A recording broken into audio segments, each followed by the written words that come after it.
guys, magandang hapon sa inyo lahat at welcome back ulit sa aking YouTube channel. So ngayong araw ang gagawin natin is maglalagay tayo ng ground para sa ating panel board. So ito guys yung ating panel board ngayon, lalagyan natin siya ng ground. So anong klaseng ground yung ilalagay natin para dito sa ating panel board?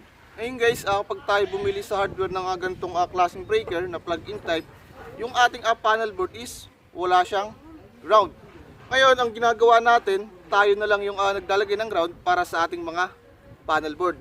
Ngayon guys, yung ground na ilalagay natin sa ating panel board, so ito yung itsura niya. So, ang tawag dito guys is solderless terminal lug. So, ngayon guys, yung ganitong klaseng ground sa ating panel board, so pwede nyo itong gamitin. Kaya lang guys, yung ganitong style ng ating grounding na ilalagay sa ating panel board is bihira siyang mabili sa hardware. So itong terminal lug guys, nabili ko pa siya online. So kahit saan ditong hardware dito sa Cavite, wala ko talaga akong mabilhan. So online ko lang siya nabili.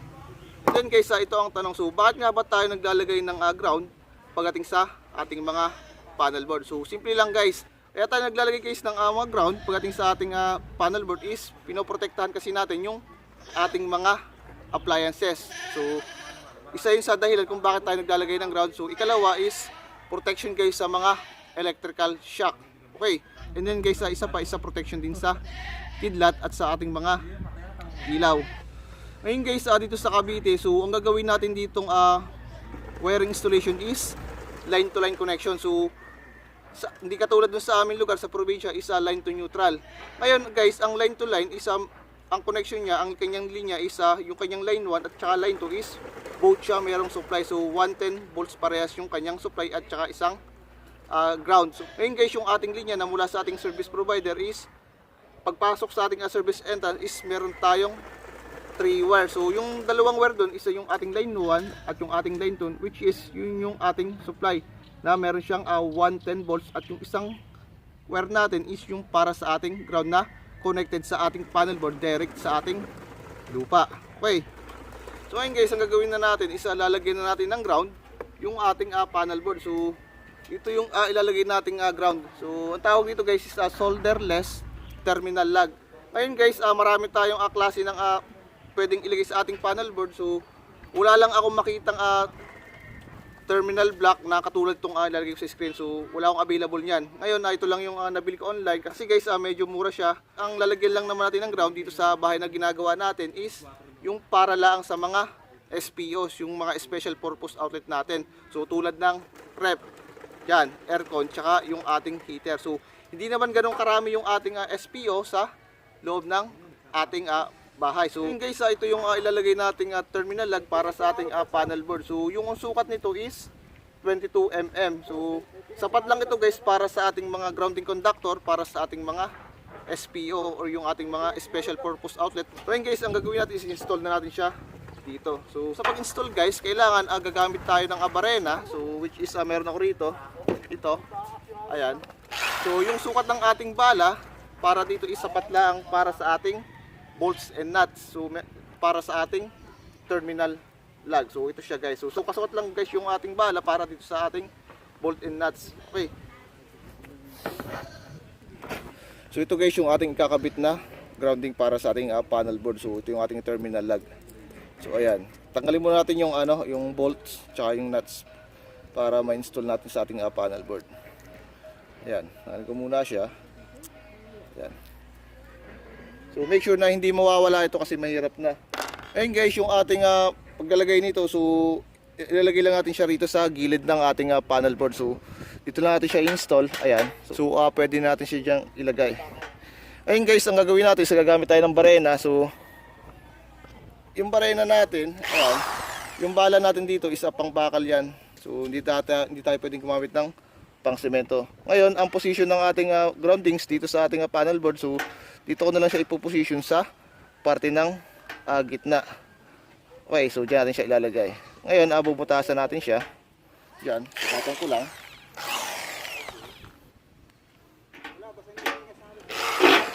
So ayan. Ngayon, sa pagbutas guys, kailangan may diin tayo ng konti. Ayan. So ano natin dito, dahan-dahan lang pati.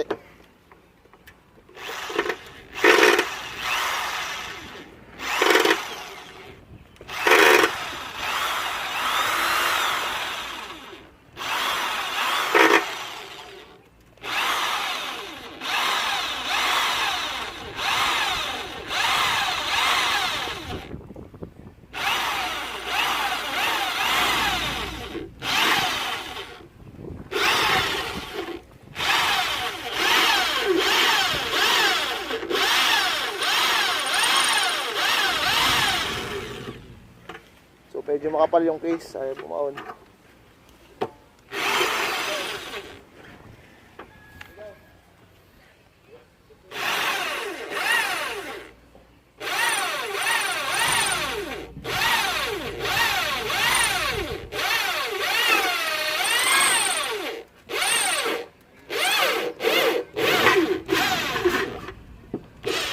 So yun, butas na siya. So ayan, balik rin natin ilalim. Ayan. So butas na yung ating panel board.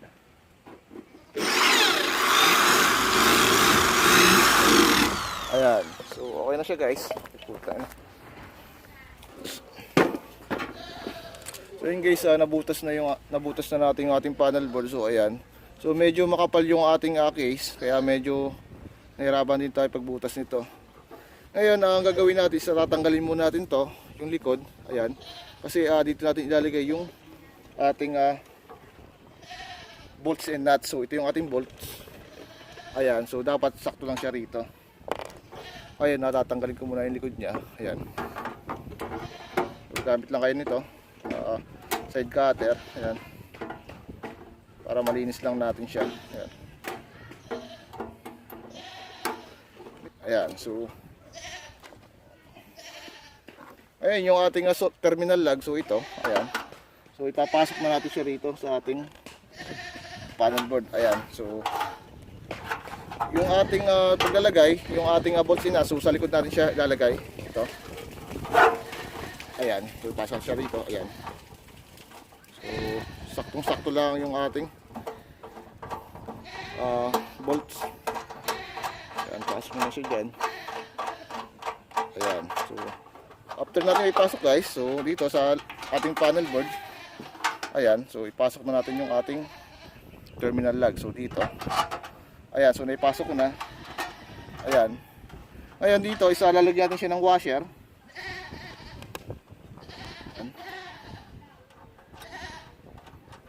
Ayan.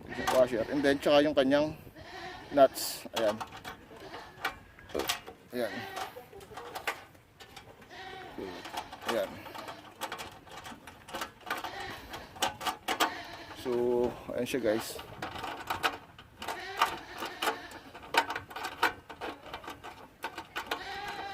Ayan.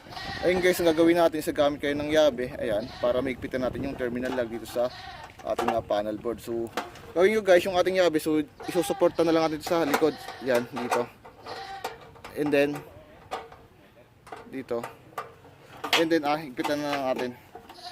So yun guys, na-install ko na yung ating terminal lug dito sa ating panel board. So make sure guys, yung ating terminal lug dito sa loob ng ating panel board is hindi siya gagalaw. So kailangan mahigpit yung ating pagkakabit dito sa ating panel board. So dapat yung ating paglagay ng ating mga ground conductors natin dito, yung ating mga ground para sa ating mga convenience outlet is dapat mahigpit yan. So yun guys, naikabit na natin yung ating terminal lug dito sa ating panel board. So ito na siya, ayan. So ito na yung ating terminal lug dito.